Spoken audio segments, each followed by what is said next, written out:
नमस्कार, स्वागत है आपका आर्या न्यूज में। मैं हूं आपके साथ सुमन पाल। खबरों की शुरुआत करते हैं बड़ी खबरों के साथ। रक्षा मंत्री राजनाथ सिंह ने बुधवार को वायुसेना में कमांडर्स कॉन्फ्रेंस को संबोधित करते हुए साफ तौर से कहा कि देश की सीमाओं पर परिस्थितियां बेहद अस्थिर हैं।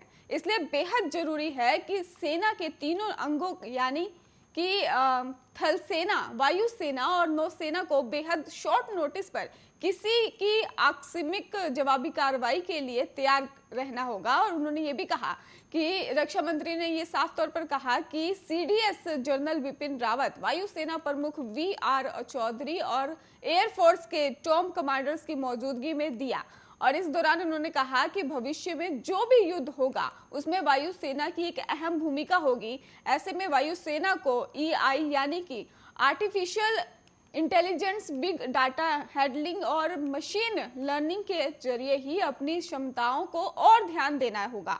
और रक्षा मंत्री ने वायुसेना की शांति काल और ऑपरेशंस के दौरान उच्च ऑपरेशंस तैयारियों और तुरंत रेस्पॉन्ड को लेकर भी क्षमताओं और उच्च कोटि के लेकर भी जमकर तारीफ की है। लेकिन उन्होंने देश की सीमाओं पर चल रहे गतिरोध की तरफ से ध्यान आकर्षित करते हुए शॉर्ट नोटिस कर तैयार रहने का आह्वान किया। और राजनाथ सिंह ने देश की सीमाओं में वॉलेटाइल हालात को लेकर भी सशस्त्र सेनाओं को शॉर्ट नोटिस पर जवाबी कार्रवाई के लिए तैयार रहने को कहा है।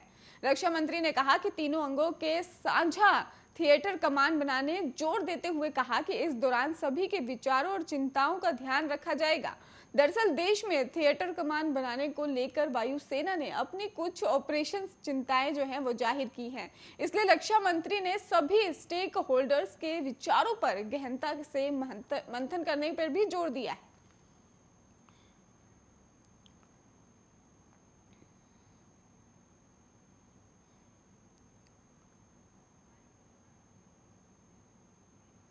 उत्तर प्रदेश में विधानसभा चुनाव से पहले राज्य में राजनीति पूरी तरह से तेज हो गई है।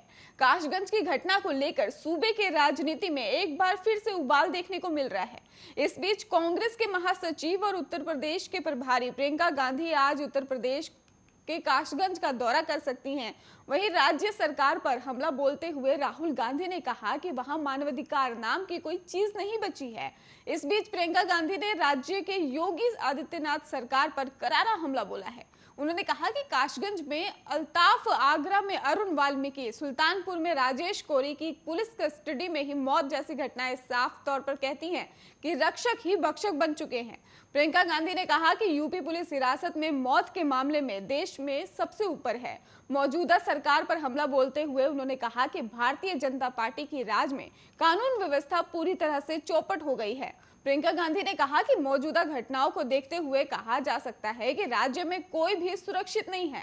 बता दें कि मंगलवार को पुलिस ने एक नाबालिग हिंदू लड़की को कथित रूप से बहला फुसलाकर साथ ले जाने के एक मामले में पूछताछ के लिए काशगंज थाने के नगला सैयद इलाके में रहने वाले अल्ताफ को हिरासत में लिया था और बाद में उसकी मौत पुलिस कस्टडी में हो गई थी।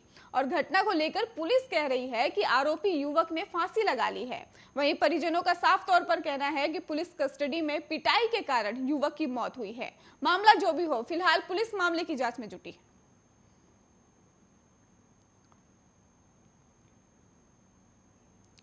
उत्तर प्रदेश के काशगंज में अल्ताफ अहमद की हिरासत में मौत का मामले में सियासी तूल जो है वो पकड़ लिया है।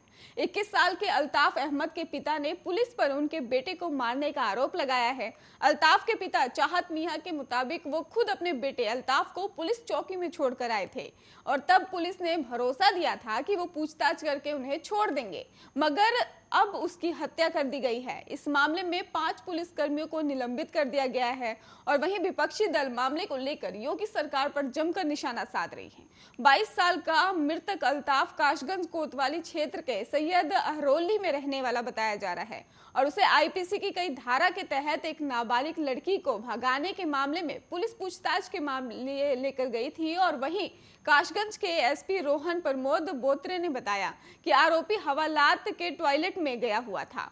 तब बहुत देर तक बाहर नहीं निकला तो देखा कि उसने अपनी जैकेट के हुड के नाड़े में ही नल से फांसी लगा ली थी और आनन फानन में उसे काशगंज जिला अस्पताल ले जाया गया, जहां 20 मिनट बाद उसने दम तोड़ दिया।